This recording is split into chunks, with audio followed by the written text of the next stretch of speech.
welcome to The Explainer. Today, we are diving deep into the magnificent world of Islamic architecture, a tradition that has been shaping skylines and cultures for, well, over 14 centuries. So let's just think about that for a second. We're about to explore an architectural tradition that does exactly that. This isn't just about bricks and mortar, it's a story, a narrative, written in stone, tile, and light. So to really get this, we've got to start with its purpose, right? It all revolves around three fundamental types of buildings that were, and are, the very heart of Islamic society. Yep, so you've got these three, the mosque, the tomb, and the palace.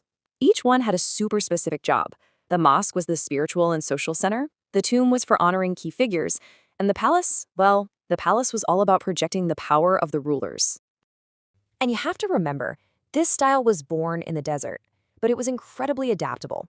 It spread and took root in all sorts of climates, using whatever materials were on hand, like brick in Persia or stone in Egypt. And to handle that heat, you'll often see these small windows covered with beautiful latticework, which gave people both privacy and some much-needed shade. All right, so let's get into the nitty-gritty. What are the key ingredients, the architectural DNA, that make this style so instantly recognizable? Okay, first up, the mihrab. You can think of this as the spiritual compass of the mosque. This beautifully decorated niche isn't just for show, it's there to point everyone in the direction of Mecca, making sure the entire community prays as one. It's the absolute focal point. Oh, and you've definitely seen this one before, the horseshoe arch. It's just everywhere, from huge doorways to long arcades. It's that distinctive curve, the way it kind of pinches in at the bottom, that's such a classic signature, especially in the Western Islamic world. And then there's the courtyard, or the san.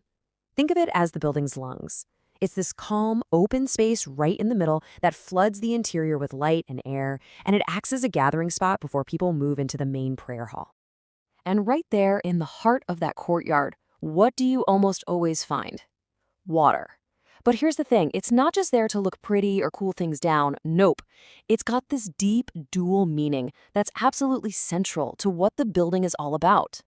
Exactly, it's this brilliant mix of the practical and the poetic. On one hand, it's totally functional. You need water for wudu, the ritual washing before prayer.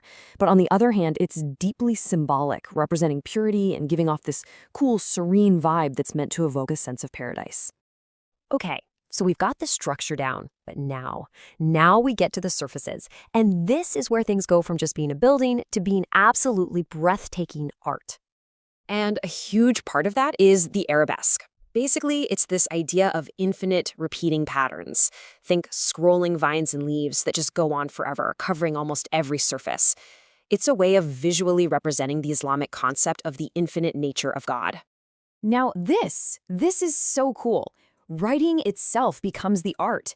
You have verses from the Quran woven right into the walls, using these incredible calligraphic styles. You can see the difference here between the older, more angular Kufic script and the later, more flowing Naskh script. It's literally art with a sacred message. And for my money, the most jaw-dropping feature has gotta be zellij. We're talking about this insanely intricate mosaic tile work.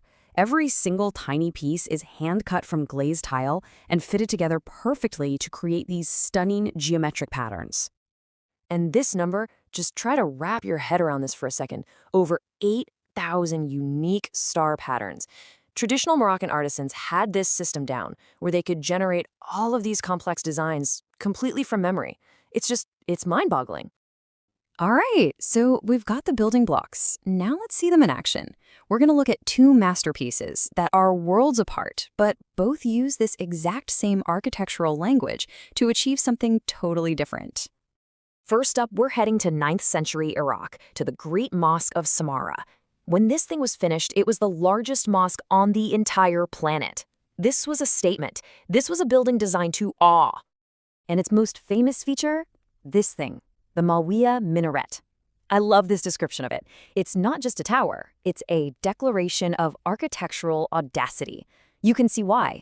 This massive 52-meter-high spiral, inspired by ancient ziggurats, could be seen for miles. It was pure, unadulterated power. Okay, now let's fast forward a few centuries and hop over to Spain. We're at the Alhambra Palace. And here, power is expressed in a totally different way. It's not about being huge. It's about being exquisitely beautiful and refined. Yeah, at the Alhambra, it's all about the intricate details. The walls look like they're carved from lace. And the ceilings? Oh, the ceilings are covered in what's called muqarnas. It's this incredible honeycomb-like decoration that looks almost like stalactites, making solid stone feel weightless, like it's just dissolving into light and shadow. So look at this side by side. It just shows you how incredibly versatile this architectural language is, right? In Samara, you get overwhelming imperial power expressed through massive brick structures. And then in the Alhambra, you get this poetic, refined beauty in spaces that feel intimate and human-sized. Same DNA, two totally different expressions. So why are we still talking about this stuff centuries later? What is it about this architecture that still just captivates us? Well, it really comes down to a few things. It was incredibly innovative, introducing things like the pointed arch. It was a masterclass in blending different cultures and adapting to local environments. But I think most of all, it was about creating these vital spaces for community and spirituality. It's that perfect blend of art, faith, and function that makes it truly timeless. And that really leaves us with something to think about, doesn't it? What can these ancient designs that so beautifully integrated community, environment, and spirit, teach us about how we build our own world today? It's a powerful reminder that the greatest architecture isn't just about shelter, it's about shaping the way we live together.